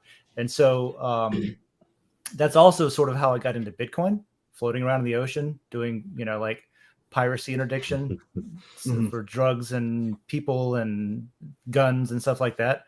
There was a lot of downtime waiting for some ship to board, that kind of thing. And, we had the internet, but it was flaky. So all we could really load was email. That's it. Just email. You couldn't really go surf the web. You could load Yahoo, walk away, get coffee, come back. It's halfway loaded, that kind of thing. So I tended to pay attention to mailing lists, is my point. And so that's where I learned about Bitcoin. And then since I had so much practice reading the pubs for what I was doing professionally, I was started digging into white papers after a while. First there was just the one with Bitcoin. But then later on, when I was in DC, I started mining and stuff. I was getting into Litecoin, getting into Darkcoin, getting into Feather, getting into this thing that Iceland was trying to do. They were airdropping Aurora, and it was just this explosion back then. But I think, they're pretty good. They give you a really good idea of why this one's being why does it exist? What's the point of doing another one? And sometimes there isn't one, but my answer is to the question of Jacob Wayne's question is yes. Didn't we have a guy who was into chaos engineering on here once? Who was like the creator of it? That'd be great. I don't know. I distinctly remember saying thank you for creating that because it's cool. I know I've met the person who wrote that, and I'm pretty sure it was when they were a guest on here. It might have been Sanger. I don't know. I don't know if he did the cast stuff. I don't know. I do not know. Anyway, Any other white paper discussions? Because I got something to end it with, actually. Let's see. I just thought about this. I haven't looked at this since Bitcoin 20, whatever year it was, in Miami, and I've never opened it, but it's a roll of toilet paper. And on the, this is typical Bitcoin maxi shit, because I used to love running with that crowd. But every square on this roll of toilet paper is a shitcoin white paper. And I just thought it was hilarious. That's funny. Because there was this flood of like most of them. Well, here's the funny thing about what you would call shitcoin white papers. Most of them were copied. Many of them were, in 2017, they would even call out, it's like, this is just a freaking copy of that one. But the funniest a lot of them are, yeah. But the funniest thing about that is that it actually devolved into the fact that most of the I don't know what you'd call them. Most of the high volume, high market cap projects are all copies of each other. I think Tron was a copy paste. And to a certain degree, right? Copy paste is smart, right? Like we were talking about earlier with open source, copying and pasting is if you're actually doing something beyond marketing. If you're advancing it further. Yeah. If you're just iterating on, and honestly, I'm a fan of the idea of like the rebrand as a legitimate change. Yeah, because are you talking about like Uniswap and Pancake Swap and all they did is like change the color and the logo? Right, exactly. Whatever. Pure branded forks. I think it's something that we've gotten away from, that people just need to ask the basic question. When there's a new project, it's like, hey, we're going to do this. Well, they do that and have been doing that for 3 years. What's different? Why are you better than them? It's like they're already doing it. We have marketing budget. Yeah, we have an in with Sam. We're gonna freaking pump this thing. A pancake. Right? Well, that's the thing. Is like the reason that's often the reason to like do your own thing instead of throwing in with somebody else who's already doing the thing, so that you can help out the thing, help it move it forward. Ideally, and as much as I talk shit on Litecoin, it was a copy of Bitcoin, but it's meant to have a different supply, but it's continued to develop. I don't even care about that. I don't even care to have a different supply. Develop after what's his name dumped it all. What I care about is the fact that it has a different algorithm script for a purpose. That the script algorithm was to try to get away from the ability to CPU. I can't remember. But it was meant to deal with ASICs miners. There was a reason for it. It was beautiful. Yeah. It is a beautiful thing. Yeah. The theory was they could change the algorithm if they ever made ASICs for it, so that you could keep it on GPUs, that kind of thing. Yeah. Yes. At the time, I'm going to go one worse than the fact that most of these projects are all copied. I'm going to go one worse. The funniest goddamn thing is we step back and we look at the projects in crypto. Most of them are not even copies of each other, but they're fucking project copies of JP Morgan and Goldman Sachs based ventures. So that's the funniest thing. Yeah. What if we took this anti-centralized banking thing and then we centralized it, and made a bank out of it? Yeah. And I struggled for a while with, like, say, Salt and a couple of others. I realized Salt as a project. I was like, why do you need and how can you possibly borrow something like crypto? And it's like, Salt was just there strictly for the purposes of a tax mechanism, that I can borrow the money that I need instead of spending my Bitcoin and have a tax event, which is freaking artificial and stupid. And then you look at Celsius and it's literally just usury. And I complain about it. It's like, why does crypto need usury? Right. Exactly. Why do we need over collateralized loans or under collateralized loans? Like, why do we need that at all? We should stick with over collateralized stuff, right? But that's a good question. Let's move on to the next one from Juicy J. But that's a good question for white papers in general, is that they should answer is, why do you exist? What's your angle? That kind of thing. So, all right, I love this question. Yeah. So the question is, from Juicy J, what are the 5 architectural components of a blockchain? Oh my. And the reason that I love this question is because I don't actually care. Right. And I think that and I don't mean that in a negative way towards Juicy J's question. I mean that, like, it's just not how I think of it, I guess, because it's so, there's so many things going on that I feel like a blockchain could be less than or more than 5 architectural components. And there's things we haven't thought of yet, that kind of thing. Yeah. But to basically answer the question, does somebody want to take that? Maybe we can start Greg? with the most obvious one, the consensus algorithm, right? Okay. Yeah. Consensus algorithm. So consensus algorithm. How do we decide what's true? Like, what is the how do you strategy make for all that? of these different peers agree, right? Because you've got these peer-to-peer nodes, which probably are, I guess you could say, would be one of the other components, right? The individual instances of the database itself is almost an architectural element to its own right. But the consensus algorithm or consensus mechanism is what's designed to make all those nodes agree, right? That's the nodes being another component. The network itself being consisting of independently operated nodes. Usually, in the decentralized case, there's centralized versions too. Right. You've got the cryptographic security mechanism, right? Each of these things is encrypted. The entire point of it is cryptographic security enhanced with the security of consensus. And there's like the block timing mechanism, right? I would say that's a different one. This would be like the difficulty level, difficulty that changes depending on how much hash power is being put in. That control mechanism, right? Yeah. Exactly. That was one of the things that I was impressed with Bitcoin was there was this idea of like, how do we solve for global time synchronization? And that kind of was the dynamic difficulty setting, right? Yep. Absolutely. So that's 4, right? There's 4 of them. Right. And you've got the public-private key wallets is a separate one, even though that's still part of the cryptographic security. Yeah. So the user experience, the user interface, because there's different types of people using it too. And so you need a way to access and to interface with. And then there's the state management, which is like the block size stuff. Is that all 5? Did we get all 5? That's like 6. So there's so much. I don't think there are a concise number of components. There are a lot. It's depends how you break them down. Yeah, it's a good question. And I think that's. I mean, it's a good question. It's worth taking it apart and seeing what's going on. And sorry, I had it's Christmas delivery stuff. So, what are the core? The blocks themselves. And I was asked in a very early interview, and I had trouble describing it in a way at the time that was easily understood by normal people. But why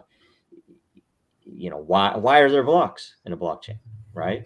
Why are there blocks? And the interesting thing in the end is that the blocks assemble a series of transactions, and you can have an algorithm then that can be deterministic.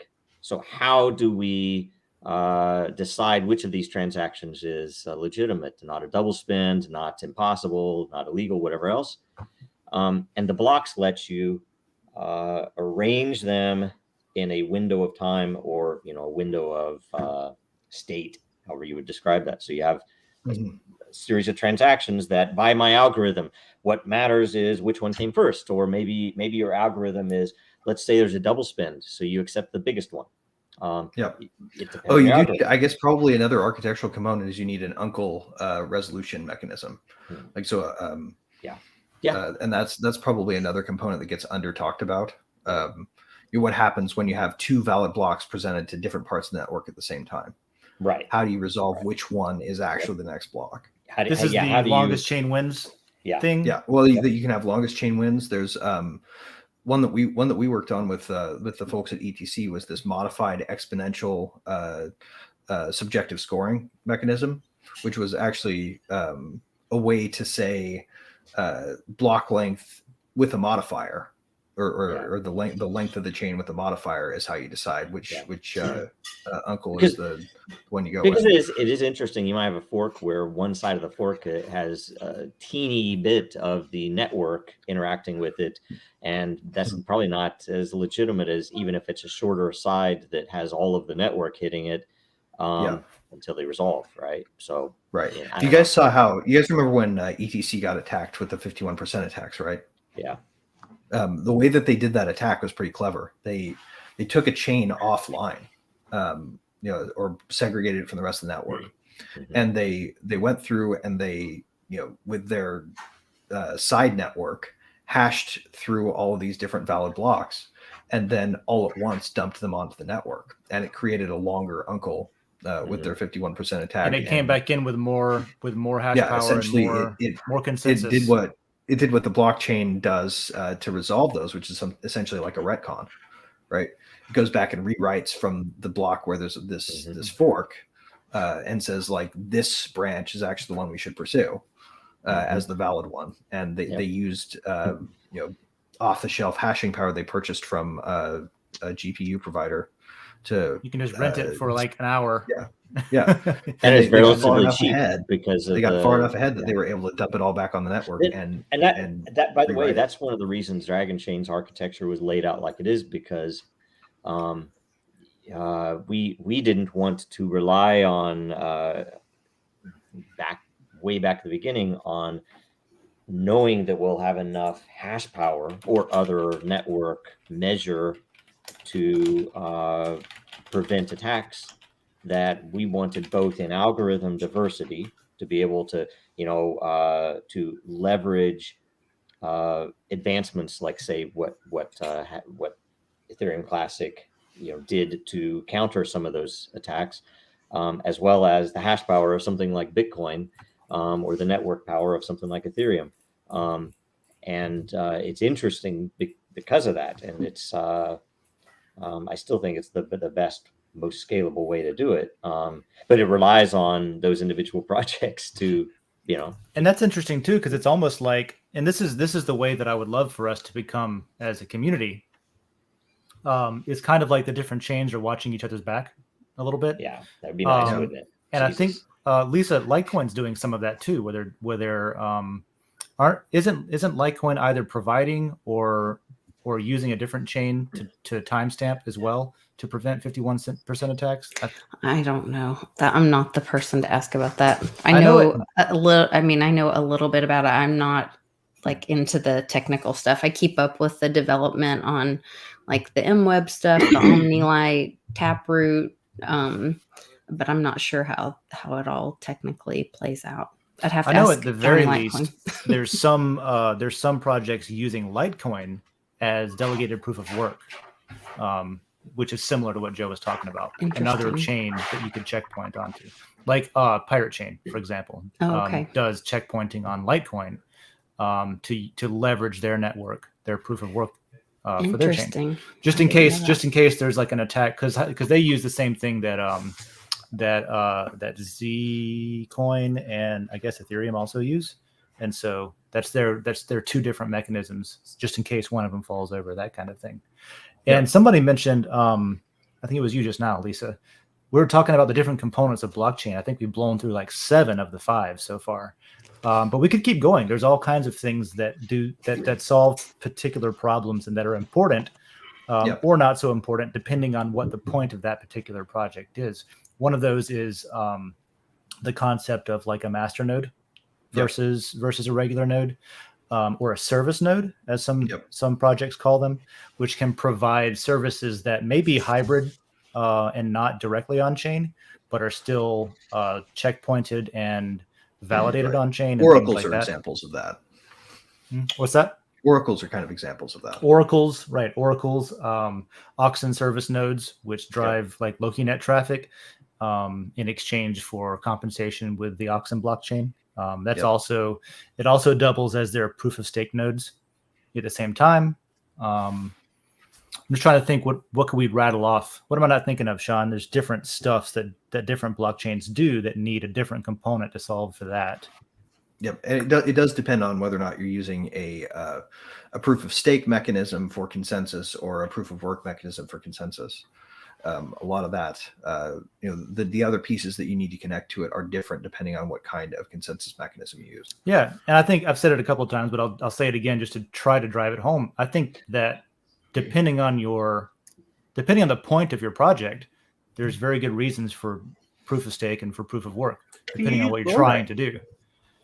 Can I mention one? Sure. Network scarcity, which is never really mentioned out in the regular world. And I'm not talking about scarcity of the token. I'm talking about the worker that almost all of them have a piece of hardware, which is the central point for scarcity, that if you want to scale up Ethereum, you have to apply more hardware. I should say Bitcoin. Well, that's one of the things that Rivet helps to solve, right? Like that's what cardinal nodes are ultimately. Like we need two nodes that are actually on the chain in order to have a stable instance of cardinal, and we can scale by expanding out these replicas, and they can go to the edge of like whatever AWS can provide us. But and that's why we applied time, because we on Dragon Chain we solved it with time, which is there's a scarcity that is not hardware related, so you can throw it on on cloud and not worry. You can scale it up and down, and you don't have to worry about it being unfair because it's all time based. So Dave, you were talking about that project they use Litecoin as like a secondary validator. Yeah, I was talking about Pirate Chain. Okay, well, which is a fork of Zcash. Could you have a proof of stake network and then use the proof of work as a? Oh, that's pretty cool. So, yes, you could. Yeah, you can. What Dragon Chain does. You can. Yep. Exactly. Yeah, Dragon Chain uses time, which is arguably a form of proof of stake. I just think it's better than using a token that you can just go out and purchase. But yeah, Dragon Chain uses Bitcoin to leverages the hash power on Bitcoin, and also leverages the stake power, I guess, now on Ethereum. Yeah, and also leverages the centralization on Binance Smart Chain. So you get three different varieties. You get three different, you can call them checkpoints on three different chains that are additional independent validations of what is on Dragon. I just came to something. You know what we should do? We're talking to Interop. Dragon Chain should add a Federal Reserve L5 node. Hell yeah! There we go. We have proof of blood Swift node. This is our bullets, whatever you led. I don't know what you want to call it, but proof of BS. Proof of cartelization. I mean, it's literally though. If we could get a transaction that would be if there were, I guess whatever would be public. I don't know. You'd have to figure out something. But if there's a way to get it into the regular banking system in a provable way. Yeah. Well, let's go there. There's maybe not there specifically, but since you're talking about like what other things could you leverage? We talked about Litecoin, where you're delegated proof of work with them. Dragon Chain does something similar with Bitcoin, for example. We've talked about something like Monero, or something like, could be Pirate Chain, could be whatever. whoever has an interesting enough network to want to leverage. It could be useful to do something like, with Bitcoin, it's all transparent. Anybody can go see anything, but you could do the same thing with Monero, where like you can't see it until you want someone to see it, until it's challenged, or Taproot, or if you got into what Taproot's doing, that kind of thing. Mm-hmm. There's proof of, they call it proof of space and time, where like Chia and some others are using hard drives, plotting. If you've heard people like plotting instead of mining, that kind of thing. Yeah. There's all these different approaches to like. Guys was rollups and zero knowledge proofs. Like that's kind of another. Yeah, the zero knowledge stuff's really interesting too. I haven't taken the time to learn it or understand it as much as I don't even know if I could, but I haven't tried. I mean, the ZK rollup is, it uses cryptography, right, to hide the actual details of what's in a thing, right, in your rolled up, your rolled up set of transactions and interactions that go into a single block. But it's essentially a way to compress a whole bunch of stuff happening down into either a transaction that similar to the way that the Dragon Chain proves to the proves records a hash to Ethereum. But so there's compression involved with that. And I want to add in something that's an interesting, and this is a very philosophical point that applies to all of these things, that there are, and I have a very specific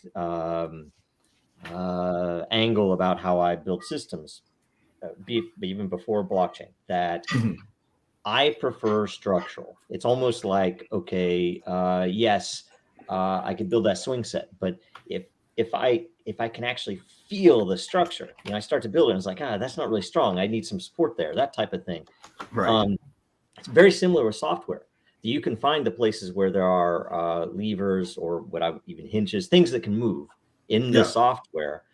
And those are the places you pay attention to. You want them to move so that they can be flexible for certain things. But you also, in some cases, wait, this is the foundation. This needs to be lockable. Right. Some things you want the state to be able to alter how it works, and some things you want to be agnostic to state. And I will say that engineers, and especially academic engineers, very often will focus on the mathematical side of that. And I found that in real life, the structural trumps the mathematic leaps and bounds. Not only because it's simpler to understand and to implement, typically, it's kind of a hard to measure thing. It's more often that the mathematical has many unknown unknowns, like say with the ZK rollup. You don't know when it'll break, and sometimes it doesn't matter the way you're using it. Right. But the structure always has to backstop mathematics. Well, you think about it. Right? It took so long to get to that level. Oh, we need these layer 2s. We need to do this. Ultimately, something has to come back down to a 0 and a 1. Otherwise, you're going to have instability. And the way that we use it, and the way that I would say is architecturally superior, although it wouldn't be I wouldn't want it to be the only way. I would want both, obviously, because the toolkit needs to be free. But the fact that you can hash the damn thing, store it over here, and just fucking put the hash on, and it's structurally superior because I know there are no unknowns. Now you might still have a hash issue. There are things that go wrong there. Yeah, you can. It's still math, but the beauty is I can hold this shit. I can then use that as an extra. If you can always reduce it back to a true or a false, is the important thing. And that's the beauty, that separation is what I wish that the Ethereum community would just accept. They will in time, just like they accepted the fact that they couldn't scale Ethereum as it was. Technically, I'm an Ethereum guy, right? I accept that. Yeah. Well, and I know, you do. So, but it's just, but if you go on fucking, they also Reddit, don't let me talk it. If I go on fucking Reddit to the Ethereum subreddit, I'll be banned for saying this shit. It's like, you're an apostate. You're freaking evil. This is This is like the Uncle Buck blasphemer teacher guy.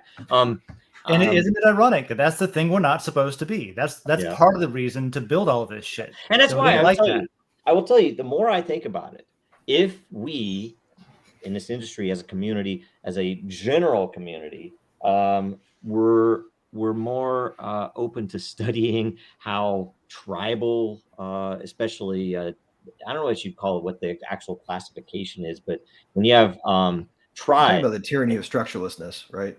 Yeah, well, because it's like I'm thinking back, and for whether or not historical accuracy is part of it. Braveheart's a good movie. And you go look at Braveheart, and you see, and the great thing is you can really understand why the fuck couldn't these guys just come together and defeat their fucking enemy, Right. And it's because they're tribal. It's like, nope, it's our clan. Right. My tribe has to be the dominant tribe in our solution. It's our clan. And that's what, and they fucking use the enemy exploited that against us to win. And and that's, and it's the whole thing, because I was thinking that through. It's like, if these fucking any one of them were saying, stand up and say, look, I'm an Ethereum guy, and yet there's value to all these other projects, and we need to be working together, because otherwise we're all going to get fucked. Exactly. Nobody will do it. That's Why? exactly because a lot of them are paid. A lot of them are in the game and playing the game, and we've seen that. That's what everybody is praising Sam for fucking ever. Vitalik still has a ton of weird things that don't add up. And I think he's brilliant, but some of the shit that he does not add up. Right. And on another, and honestly, like Vitalik used to be a lot better about this stuff, and then he got freaking. No offense to this guy, actually, total offense to this guy. If he's watching, fuck off, buddy. Vlad Zamfir got in his ear and kind of ruined his ideas about unstoppable code. They're just elements of that ecosystem that are in there to create tribal division. The same thing happens from like the spoke of, or the, from the angle of like a Bitcoiner to a maximalist, that kind of thing. I've had conversations that I just could, for the life of me, man, I couldn't get past this sort of like, well, number one, it's all about money and they're not interested in anything else. Yeah, which is fine though. But even more than that, it's about pride and there's that too, pride. Yes, but like a lot of these things that you're against aren't even trying to compete with you. They're not even. Some of them aren't even trying to be. Some of them aren't trying to do what you're doing. 90% of that bullshit comes from people who aren't building. They're just. I was like, I'm a crypto bro. I'm gonna go out and have a party with my fucking Bitcoin buddies because we can. I was going back and forth with. They just want their Lambos and their yachts and they're happy. Yeah. Well, I will tell you, I had a conversation. I'm not gonna tell you who it was or what it was about, but a New York Times columnist reached out because I've talked to him before. So a moron comes out. He's a smart guy. He reached out and he had talked to me before because I'll give him good info, right? The one time they mentioned us and the editor cut it. Surprise! Right? They probably looked at my Twitter feed. And said, so the editor's not going to quote this guy. And his whole thing was looking for an interesting project after FTX, or tell me what's to kind of get a feel to let these readers know what do crypto people think about what's going on. And I told him, okay.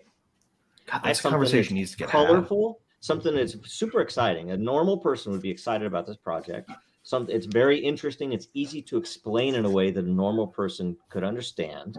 It's something that is valuable to the world. It's a positive, even if it is focused on one little area, and it's very, very crypto. It is all about using all of these things for crypto. And this project is not announced. This would be a good thing to talk about. He's like, no, I'm not talking about that. I'm talking about like if I went and sat down at a bar at a meetup or something. It's like, you just want to talk to crypto bros about is Bitcoin dead? Is it coming back? When's it coming back? When do I invest? And I asked him that, and he's like, oh well.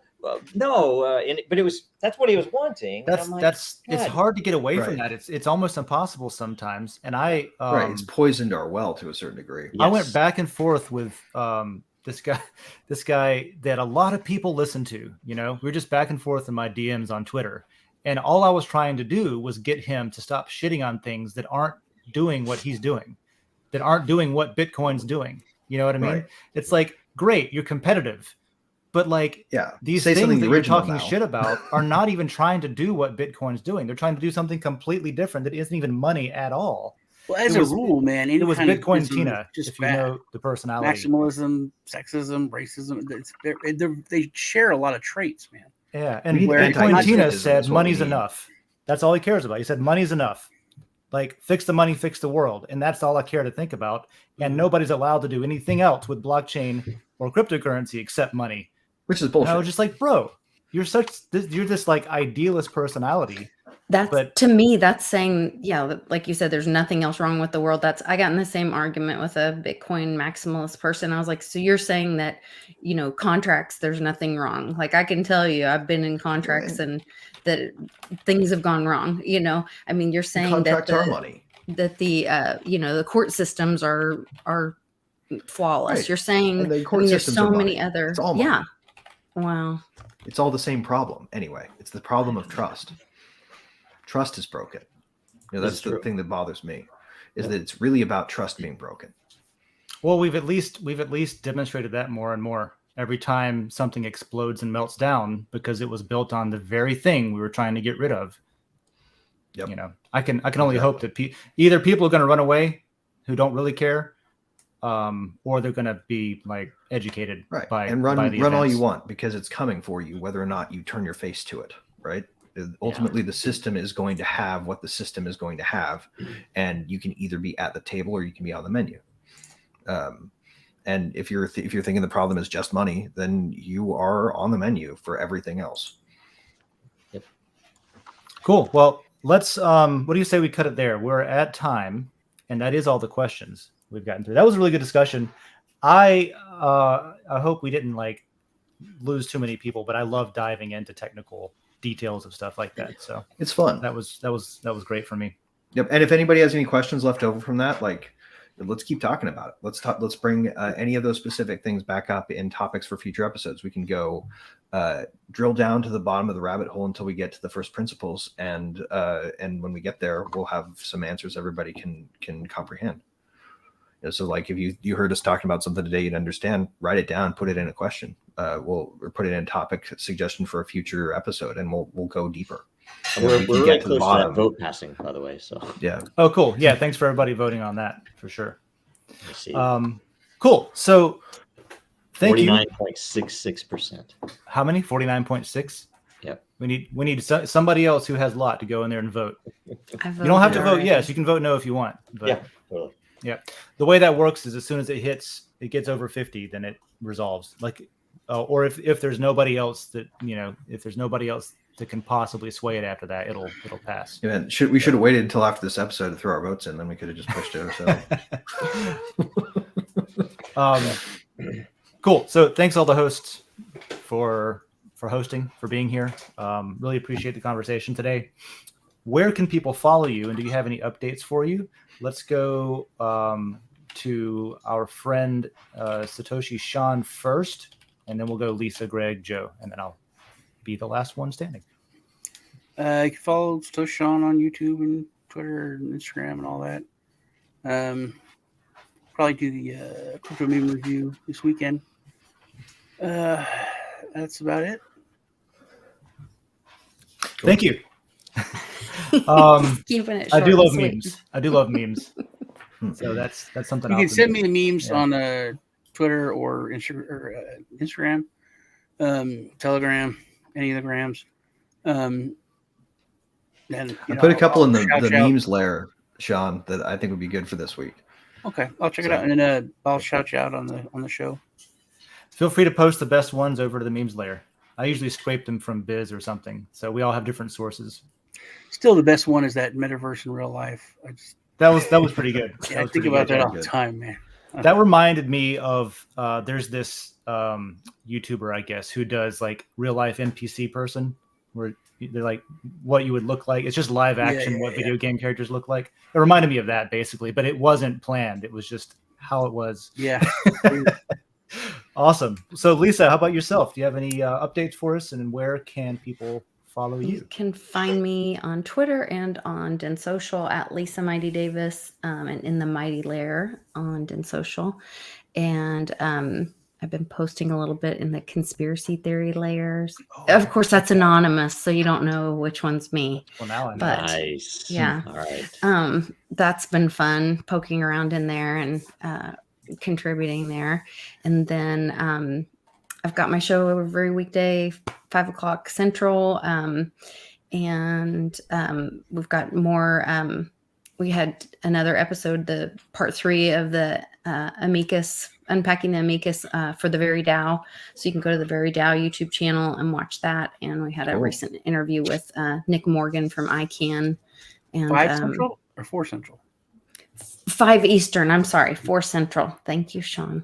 You threw me on that one because I'm on one of those. Sorry. Shows. Okay. Yes. Yeah. We need to do a catch up for Tuesday. Yeah. Hopefully we can get that done this weekend too. But yeah, lots of good stuff. And on my Den Social, on the Mighty Lair, we have like a contest. So if I'm trying to get better at it, do a weekly post, like a little TV guide thing. And the top comments on that, you go, watch the show during the week or whatever, and then make a comment about one of the shows that you watched during the week. And those top comments get locked on the happy hour show on Friday. So we review and check in with everybody's comments and see what they have to say. So Sweet. kind of Thanks for doing that. New piece. Thanks for doing that. And I enjoyed our conversation about the Titanic conspiracy that we had yesterday morning. Yeah. So Yeah. I Appreciate what missed you're that. doing over there. I could go off on that one. There we go. Next time. Why didn't they include that in the movie? Why was that not in the freaking movie? It was like- That was my point. That was my point exactly. Greg, how about yourself, sir? Where you people can find follow me you at and- all Yeah, that. you can find me at Design Heretic wherever good times are had. I'm typically on Twitter or Den, but everywhere else you can find that. You can find me if you find me on LinkedIn at that. You'll find that I don't say very much, but occasionally I repost something from Den or Twitter there. As far as what I'm up to this week and what I think everybody needs to get up to this week, Julian Assange is like 2 weeks or less from actually getting sent to the United States. At this point, in the worst case, and people need to get out there and they need to voice their opinions. We finally got the mainstream media, I hate calling it mainstream media, more like the regime media, talking about it a little bit. But if you have an opinion on this, and I think you should get out there and say something because as soon as he gets here, you can imagine that he's going to be in a communications management unit, the CMU units in U.S. prisons, make it so that you can't even have visitors.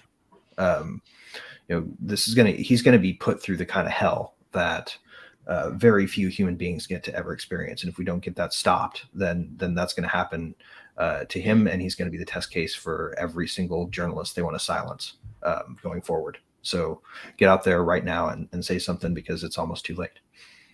That jerk Trump should have pardoned him. He should have. Trump. It's if somebody really wanted to stick it to that guy, they would pardon him. They could stick it to Trump and stick it to the Republican Party. That would make all those people really you mad. Look at that Candace really Owens mad. interview of Trump where she asks him why you pardon all these freaking rappers. Why'd you not pardon Julian freaking Assange? And his excuse was bullshit. It was craziness. It was like I think he was trying to play ball and just. I think they probably threatened to assassinate him. Yeah. Yeah, but they've tried to assassinate him multiple times. I think he just tried to make nice with the intelligence. Don't play nice with those fuckers, man. Whatever the reason, there is the other person he should. Albrecht. He was trying to Albrecht play nice. Should have gotten a with law pardon, enforcement.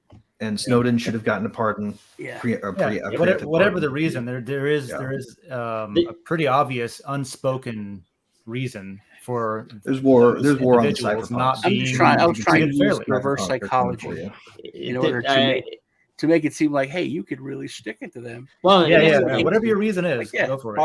I don't know if it's a black pill or not, but I mean, far more than Biden being a puppet is the fact that our nation is a freaking puppet, of whom I don't know if we know. But it is a puppet state. It's almost obvious. Those three people are kind of. Actually, if you want to learn more about this, guys, there's a subject called the duality of power in democratic states like the United States. You can learn about it on wikispooks.com. They get into it pretty extensively, especially if you look up a subject called state crimes against democracy. Or just go watch the recent Whitney Webb interviews and buy the books, One Nation Under Blackmail, Volume 1, Volume 2. Yes. Oh, One Nation Under Blackmail. That's the one. I was also I was put onto this whole subject by. You can watch a movie that just State Crimes Against Democracy. She goes on into HBO Go called Amsterdam. It's a phenomenal movie. Loved it. It was amazing. Really? People that are in those books, Lisa? Are they awesome? People that are in it is weird. The cast is crazy. I'm obsessed. But it's a true story. Awesome. It's a true story that Amsterdam. happened. Yeah, and when you watch it, it will make you sad. Oh. It's World War One. After World War One, the veterans came. This is real. This is real. This happened.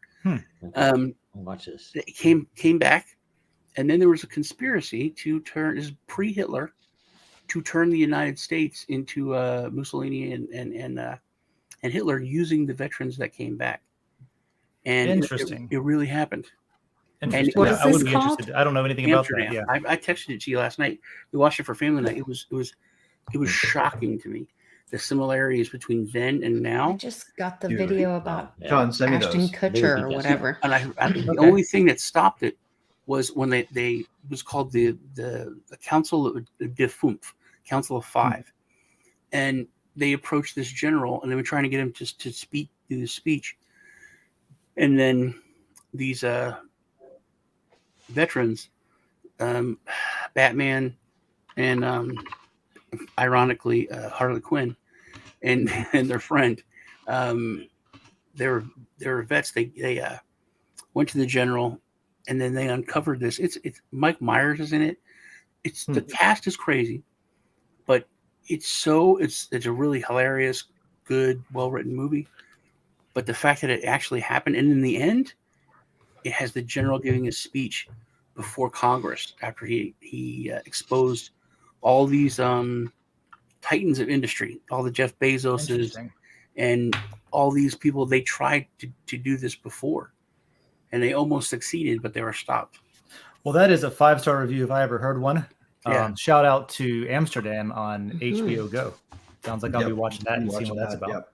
Awesome. Working our way around, Joe, where can people follow you and get updates, or do you have updates for us? Refollow me on Twitter. I'll get a few hundred followers and then I'll lose a few hundred followers over and over again.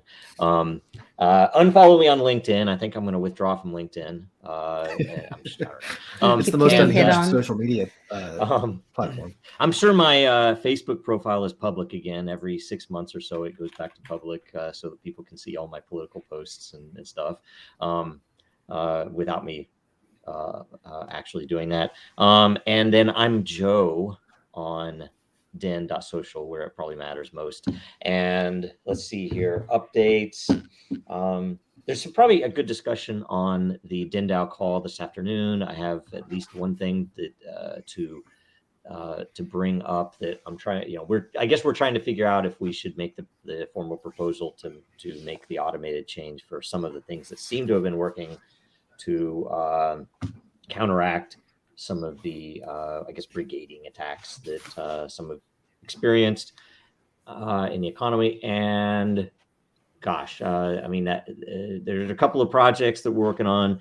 We're getting closer to going public with. I know one it's outside of my control. It's a customer project, super exciting, neat, fun, amazing, and it's supposed to be launching beginning of the year, where it has a public interface and things like that.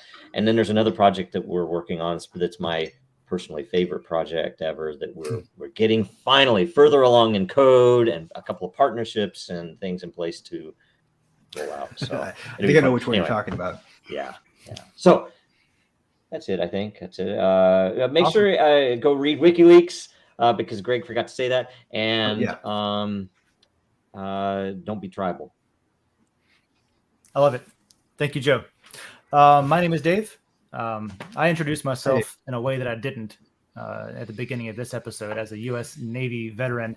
I don't usually talk about that much, but I wanted to quickly put on my chevrons again and just say that if there's anybody out there watching in the military and the government that doesn't think what we've been talking about is as important as we've been saying it is. I've had my ear to the ground since I was 10 on computers and the internet and where all this stuff was going. Early 2000s, we ran scenarios with the Navy, and I showed my captain the implications of some of the new types of information warfare that were exploitable by our adversaries. And today I can say confidently that there's just never been anything as interesting as what Bitcoin has inspired. And that genie's out of the bottle. And if we don't embrace it and make the US a driving force in adopting that technology to protect ourselves at a national security level, if we don't take the opportunity to cultivate domestically that market and that industry, we're not going to be the dominant force on the planet for that much longer. I just know it. So we've got to do better than what we're doing today. So that's what I'll go out with. There's my plug. Xi and Saudi Arabia met yesterday, so we're not far behind. All right. We're stabbing back. Join the WBRT layer if you haven't subscribed. That's why you can't post. On Den, you have to subscribe to a layer before you can post to it. So join that to ask questions for next week. our theme is going to be another one of my favorites, which is privacy coins. So we'll get into that next week. Think of questions you want us to address, things you want to get discussed on this show. And then once you see that post go up for next week's episode 82, lob them at us, give us the questions, and then bring some friends in and say, hey, Den's free. Ask your questions. They'll answer them, or we'll talk about them anyway, even if we don't. Sound like Attenborough. The lob them at us. Lob them at us. The lob them at us. Yeah, hit that like button, hit that follow button, hit that alarm bell. By all means. Let YouTube know that this is here. Like it, subscribe to it, and all of that stuff. And put a comment below so that we can see how many people. And watch it 10 times. Yeah. Because YouTube will only count it once. So that's right. Awesome. Yeah, actually, that's a good point. That is how we distribute lot tokens, though, right? Yeah. So we heard us talking about, if you aren't familiar, you heard us talking about voting on stuff. That's how you get them. So the more views that we get, the more that you participate and get questions in, the more lot that goes out to the community.